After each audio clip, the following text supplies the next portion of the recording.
আসসালামু আলাইকুম, আফিফা ব্লগ থেকে সবাইকে জানাচ্ছি স্বাগতম। আশা করি সবাই ভালো আছেন। আলহামদুলিল্লাহ আমরাও ভালো আছি।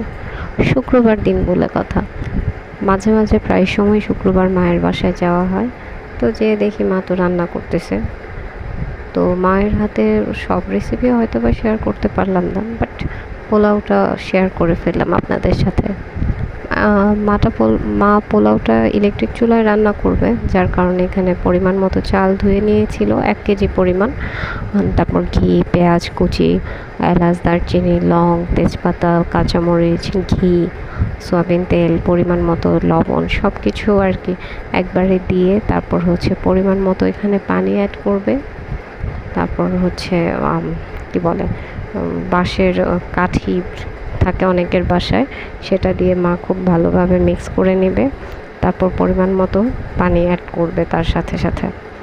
তারপর তো ইলেকট্রিক চুলায় বসায় দিবে। ইলেকট্রিক চুলা কিন্তু কয়েক ধরনের হয়, আপনাদের বাসায় কোন ধরনের আছে তা জানি না, তবে আমার মায়ের বাসায় যেই ধরনের আছে সেটা আপনাদের সাথে শেয়ার করে ফেললাম।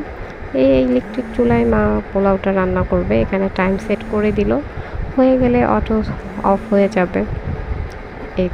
এই ছিল মায়ের বাসার পুরো ব্লগ। কেমন লাগলো জানাতে ভুলবেন না।